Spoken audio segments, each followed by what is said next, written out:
Shanghai, storied seaport of the fabled Orient, commercial metropolis of China, and one of the world's greatest seaports. In 10 years, its population doubles to a seething 7 million people, with everyone fighting for his own existence and struggling to earn the necessities of life. With tremendous increase in export and import trade, Suqiao Creek is the scene of congestion and fever heat activity as riverboats push their way up and down the waterways, busily engaged in loading and unloading much-needed cargoes.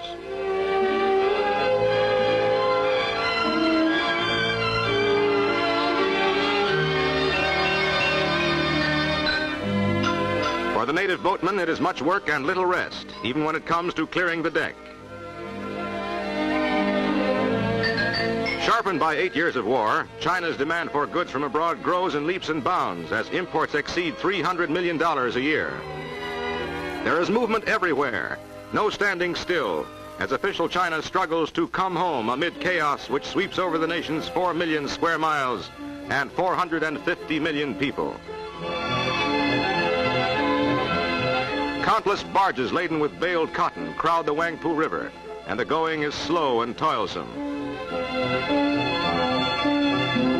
As quickly as boats are unloaded, just so fast are the essential materials rushed inland, for this is China's greatest manufacturing center. Cotton, hundreds of bales. Drums of gasoline by the thousands, tins of kerosene, cases of medical supplies, and 1,001 essentials are gobbled up in China's hungry maw.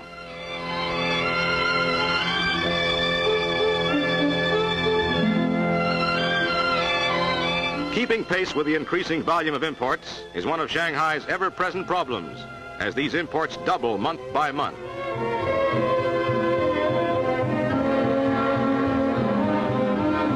American gunboats ride at anchor in the shadow of Shanghai's waterfront. Here is the Occidental quality of Shanghai, with its skyscrapers, trolley cars, and semi-foreign atmosphere.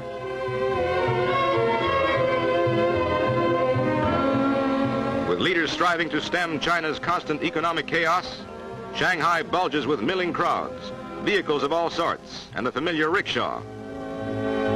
Shanghai streets present a mass of pushing, rushing pedestrians, all forming a human barrier to speed on every avenue and road.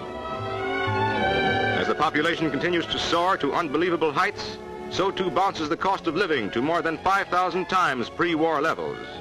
Speculative activity still is great, and common everyday goods are scarce.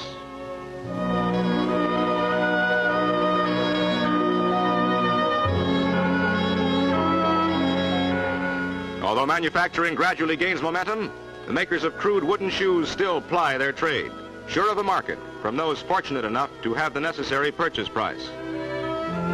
Fittings are a simple matter, and it is a lucky child who has parents with a wherewithal. The uneducated and illiterate are numbered by the millions, which gives to the public letter writer a continuous stream of customers. And it is said that these commercial scribes never tell a family secret, although they hear and write hundreds of bits of gossip every day.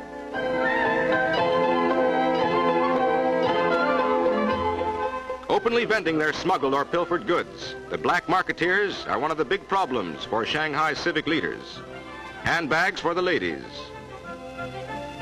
fountain pens, keychains, cigarette holders, and knickknacks for the men.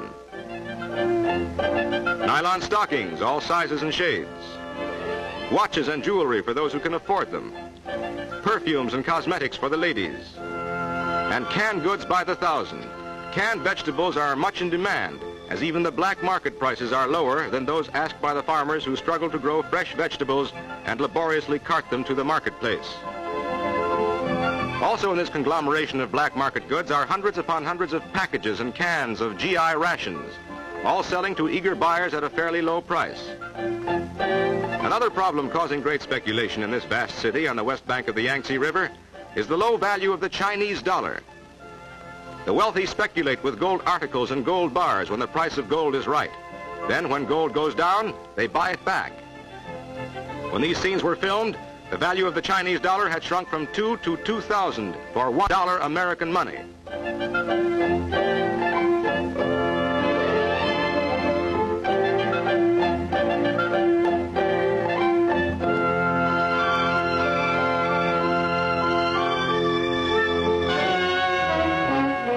Far beyond the city, coolies still take the place of machinery as they work as human mules, doing the almost impossible job of pulling a barge against the stream in shallow water.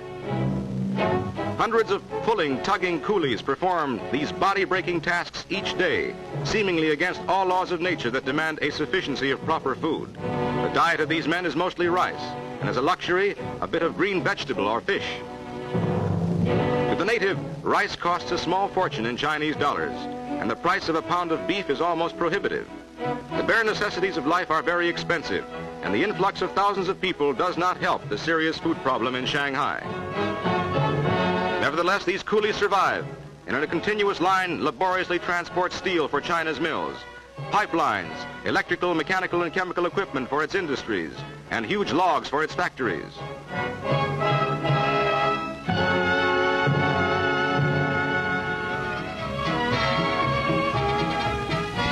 But amid this topsy-turvy hustle and bustle, the more prosperous natives find time and money to crowd into the theaters. Their taste varies, from the tree-hurdling Tarzan to the more complacent atmosphere of Kismet.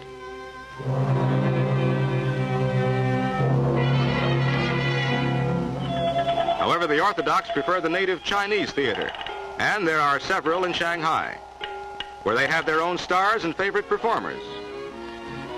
New neon lights and red Chinese characters flash by night, but there is little real gaiety among the people.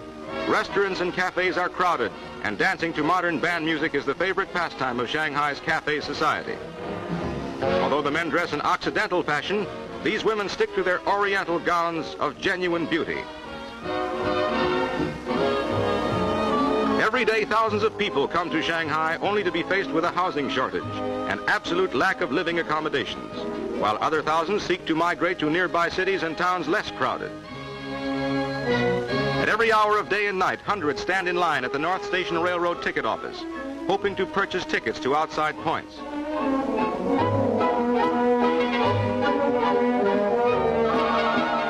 They cook and eat their rice wherever they may be, for many wait 2 and 3 days before succeeding in buying a ticket. Some entire families stay at the station for days, and baby is fed while daddy waits in line. Outside the station, the situation is even worse, and incredible as it may seem, some sprawl out on the sidewalks and sleep as they wait. Many trains are not merely hours late, but days behind, and schedules are as much of a jumble as the city itself. Others too poor to have railroad fare start their migration on foot, carrying all their worldly belongings and dragging their weary bodies to somewhere, anywhere, where they can start life anew, away from the city of disarray and chaos. Shanghai, China's great metropolis, city of contrasts and confusion.